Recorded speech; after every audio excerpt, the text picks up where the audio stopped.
Well, the federal government is taking new measures to try and curb the flow of asylum seekers crossing into Canada from the United States outside of official border crossings. The new measures are contained in the 392-page budget implementation bill tabled in the Commons on Monday. The bill also includes plans to create a new oversight body for licensing citizenship and immigration consultants. Why are the changes being made, and do they go far enough? Let's bring in Canada's Minister of Immigration, Ahmed Hussen. He joins me from the foyer of the House of Commons tonight. Minister, good to see you again. Good to see you too. Thanks for making time to speak with me. Let's begin with the new measures to curb the number of asylum seekers at the border. You're introducing a plan to prevent anyone who's already made a refugee claim in the United States from making a claim in Canada as well. Explain the process for us. Well, first of all, I would like to start by saying that we remain committed to providing safe haven to those who flee persecution. We have a robust domestic asylum system. What this measure is really about is to prevent asylum shopping, which is something that the United Nations supports us on. Someone who fears persecution should claim asylum in the first safe country that they are able to do. And that's what this measure really addresses. Okay.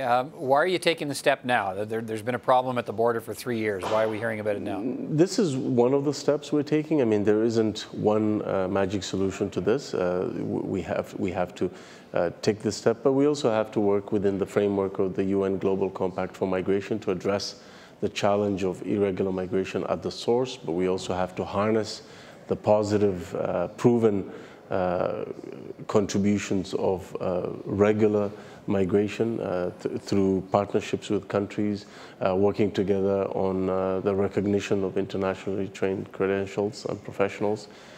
So there's a lot of work that's going into this, but part of it is also to make sure that our domestic asylum system is resourced in a way that reflects the increase in numbers globally. Okay. There's an increase in the global movement of people, both on an irregular and regular basis, and we have to take into account that reality. So give us an idea of what practical effect will these new measures have at the border for asylum seekers crossing into Canada?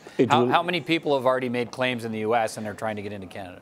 Well, it's a few percentage points of the larger number, but like I said, one of them is this measure. The other measure is working through the framework of the UN Global Compact on Migration. The other one is making sure that the Immigration Refugee Board is properly resourced. The other measure is making sure that we look at the asylum system as a whole and we have more efficiencies in there. And this is something that was occurring even before the budget investments of 2019. So there's a lot of work that's being done. The point is to ensure fast, fair, and final decision making so that genuine asylum seekers can get the protection that they deserve and continue to build their lives in Canada and regularize themselves. Okay, and those who do not deserve protection get to have quick decisions and faster removal. Okay, let me follow up on that. So you mentioned it's a few. Do you know what percentage of those seeking asylum in Canada have already had a claim rejected in the U.S.? It's harder to answer that question because it depends on the year, and different years have different profiles of asylum seekers. There's certain years in which there's more of those. But is it less than 10%, more than 10%? It's less than 10%. Okay. Yeah. The budget implementation bill also includes a proposal to create a new oversight body for licensing immigration and citizenship consultants. Yes. This is an area you're very familiar with. You're a former immigration lawyer. What power will this new body be given to deal with some of these stories we've heard of consultants who prey on new Canadians? I absolutely agree with you. We have to do more. We have to do better. As a practicing immigration lawyer, I can tell you many cases in which people came to me and some of my lawyer colleagues, people who had been taken advantage of, both Canadians and newcomers, who were preyed on by unscrupulous immigration consultants. There's a lot of good immigration consultants who do amazing work helping people access the system, but there is unauthorized and unscrupulous both unauthorized and unscrupulous immigration consultants who prey on vulnerable individuals. The problem was that the previous government did not give the necessary tools to the oversight body to do its job. We're doing that. We're making sure that we also provide enough resources to make sure that there is an increase in investigations, an increase in enforcement, an increase in oversight, and an increase in public awareness. Right. I mean, you talked about the increase in oversight, but it's Yes. still self-regulation. It's Yes, still the immigration consultants themselves overseeing their own behavior. That's the norm in Canada. Professionals, whether it's teachers, lawyers, doctors, nurses, regulate themselves. The point is we need to have, so that's not unusual. Okay. But what was needed was to give that oversight body the necessary tools to do what they needed to do to hold people to the standard that we expect them to behave in. So enabling them to have more robust tools to do inspections, to do training, to discipline people.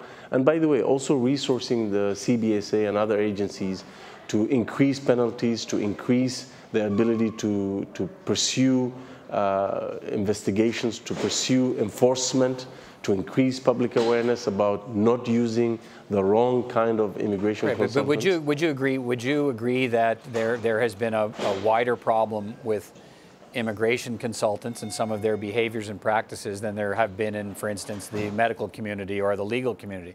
Yes, because they didn't have the tools necessary. They didn't have the tools. Right, but the House Immigration Committee 2 years ago recommended ending self-regulation. They said, look, the way to do this is to put it under full government oversight through an independent body. We looked at that proposal.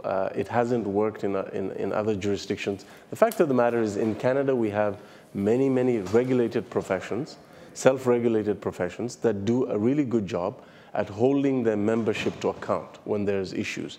At training, at making sure that there's robust inspections, enforcement of the rules. The problem with the previous system is that the regulatory body did not have the tools to go after its members who were not living up to their standards. Okay. The new measures will enable them to do that, but in addition to that, we're also resourcing and providing more resources to government agencies to go after the unscrupulous consultants, the unauthorized consultants who prey on people, increasing penalties, increasing investigations, increasing the enforcement of orders, but also increasing public awareness. That's also important. All right. Mr. Minister, thank you very much for your time tonight. We'll follow along to see how these new measures, both these two new measures announced in the budget implementation bill, will be rolled out and how they'll proceed. I just want to say at the very end, one of the key ways we're also going to solve this is to simplify the immigration process, which we've been doing, so that less and less people need to actually go to someone else to help them fill a form. All right, we'll watch how that goes. Thank you. Ahmed Hussen, thanks for your time. Thank you.